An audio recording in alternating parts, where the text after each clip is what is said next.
Hi, this is Helen from Jupiter's Realm, and today I'm taking a look at the upcoming total solar eclipse, which is happening on the 8th of April, from both an astrological perspective and through the tarot too.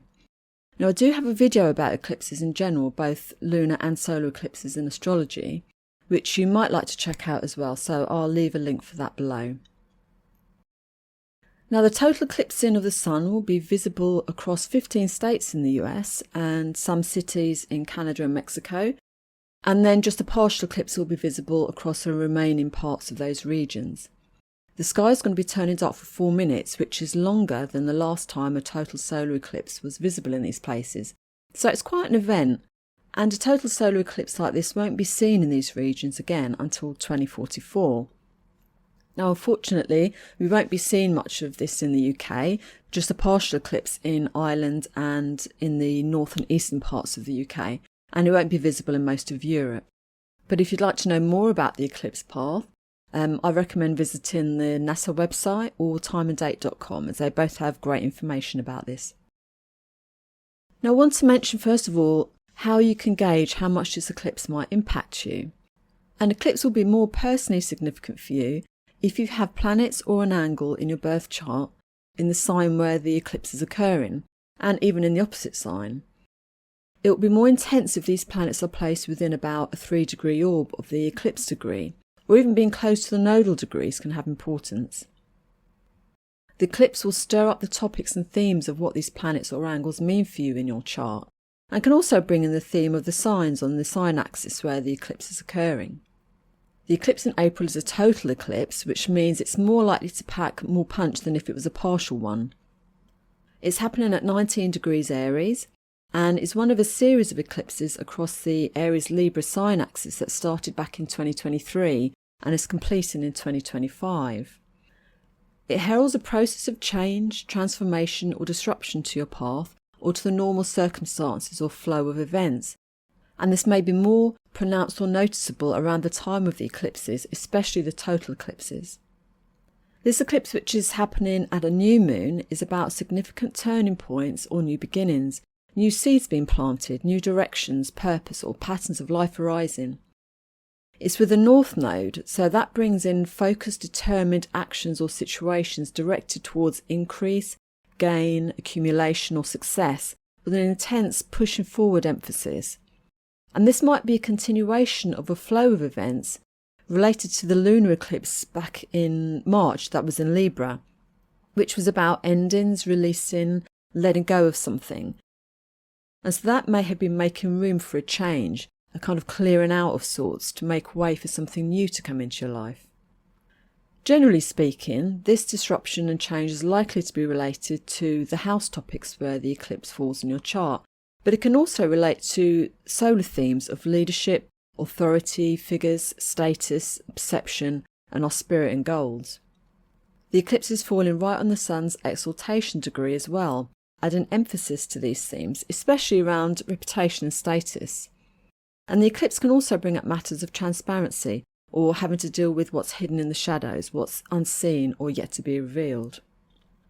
As it's in Aries, the underlying impulse of the eclipse concerns autonomy, independence, dominance, self-will or self-empowerment, but with themes of relationships, collaboration, sensitivity, diplomacy or conforming to social norms in the mix, as Libra is the opposite sign, and this series of eclipses has been going to and fro across this sign axis, bringing forth these oppositional themes.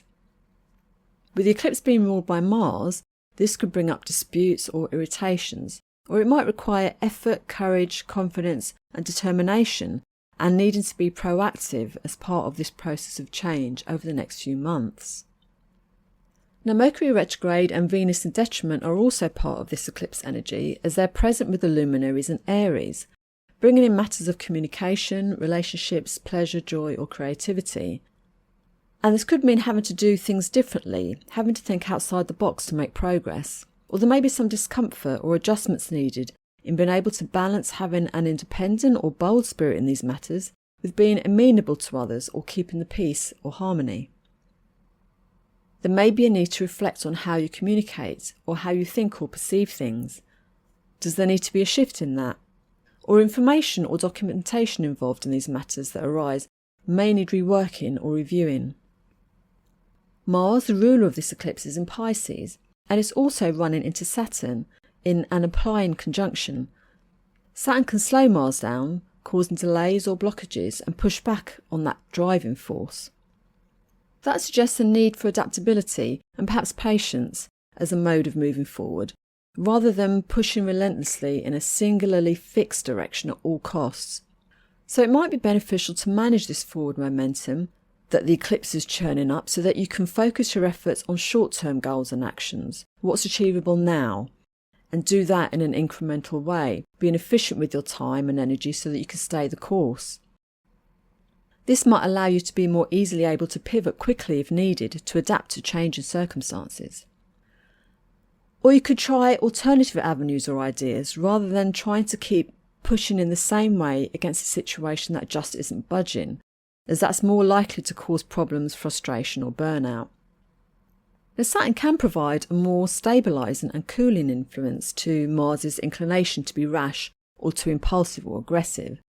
And this slowing down force might be helpful to allow time to make those adjustments that you need to make, or to recharge and to get back on a more even keel and the right track. It may not be easy to see the lay of the land ahead clearly, so hone in on your instincts to guide you. I don't think the transition through this eclipse will necessarily be a walk in the park, because it will require a lot of conscious effort and awareness and ownership about what we're trying to do and achieve. With Saturn in the mix, what's likely to yield more productive and helpful outcomes is being honest, realistic and responsible about your motivations and actions and what is or isn't possible, and having a long-term bigger picture about the consequences of what you do. And with Mars in Pisces, this could also be about taking action that is rooted in soulful meaning and purpose. What I think is also interesting is that just a week later, on the 17th of April, we have Jupiter conjunct Uranus, so this is in the orbit of this eclipse energy. At the time of the eclipse, Jupiter will already be in a tight applying conjunction to Uranus. And this pairing indicates new breakthroughs, innovation, excitement and hope about the future, moving in a different direction and a sense of liberation or coming into your own. So this month, with the eclipse and then with the Jupiter-Uranus conjunction, and regarding the outcome of that going forward over the next few months, I think it's a lot about turning points, a forward-looking impulse towards something new, perhaps seemingly risky or unknown. And so that could feel a little bit either destabilising, or it could feel quite exciting and adventurous this month, depending on how you adapt to it or approach it. So those are the main astrological features of this eclipse. Now, I thought it would be interesting to pull a tarot card and see what tarot has to say about it to get an additional overview. So I did this back in March, and it pretty much reflects what the astrology is telling us. So the card that turned up is the Eight of Wands. And wands are off the fire suit, which is just so appropriate with this eclipse being in a fire sign. So straight away we get a sense that energy, action, activity and movement are part of what to expect. And the Eight of Wands is traditionally about fast movement and change. I've got the Rider-Waite version of this card here, and you can see that we have 8 wands shooting forward through the air. So there's this forward momentum and action which echoes the eclipse being in a Mars-ruled sign and a new moon. Wands are also about initiative, self-motivation, not sitting back waiting for things to happen but to take action of some sort, and having confidence, maybe even boldness and courage to move forward. And there's indications here too of newness, new opportunities, new pathways or goals, with these new green shoots that you can see sprouting out from the wands as they fly forward. And it speaks to the eclipse propelling us in new directions to bring new growth that will develop into something more in the future. Now, the shadow side of this card can be resisting change or being too hasty. So again, be open to what's changing, and if you feel stuck or not sure how to proceed, sort of rely on your intuition. What's your gut telling you? Or be proactive and review or revise plans, strategies or information. And go more with the flow rather than doubling down and being rigid or obstinate. Look for alternative ways to approach challenges and be inventive. Fire in both tarot and astrology symbolises being instinctive and creative, so during this time we can try and tap into those qualities to help us navigate our path forward. So that's my overview of the upcoming total solar eclipse in Aries. I hope you found it helpful. If you have any comments or you would like to share your eclipse experiences, please leave them below.